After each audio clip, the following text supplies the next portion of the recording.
Баршаңызға сәлем, қалдарыңыз қалай? Каналыма қош келдіңіздер. Бүгін үй жағдайында гамбургерлер жасайтын боламын.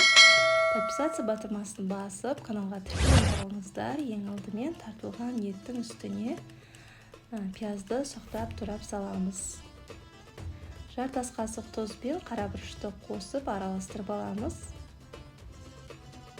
Пергамент қағазын төрт бұрыштылап кесіп, енді осыған етімізді жұқалап қолымызбен жайып шығамыз.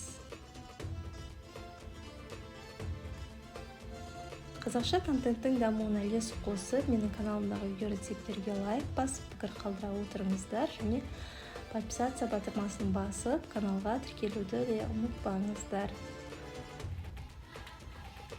Барлығын жасап болған соң, пергамент қағазын бір-бірінің үстіне қойып, содан соң морозильникте 15-20 минутқа қалдырамыз.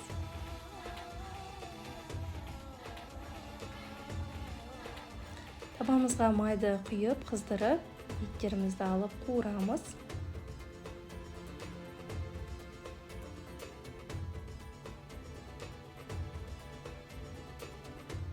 Екі жағын аударып, қызарғанша қуырып аламыз.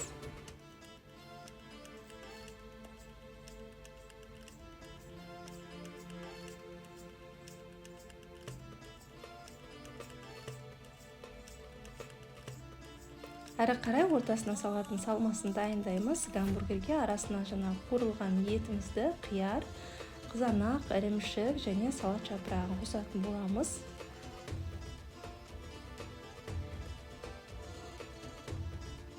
Қиярды осылай қиғашынан турап аламыз, ал қызанақты дөңгелетіп турап шығамыз.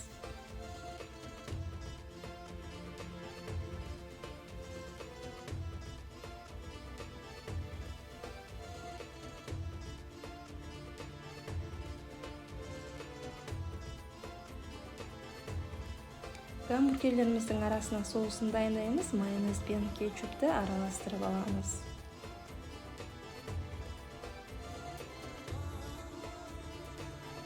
Гамбургердің нанын қалай дайындалу әдісін алдыңғы видеода салған болатынмын. Және сол видеоны жоғарғы жаққа шығарып қойдым, басып көрсеңіздер болады.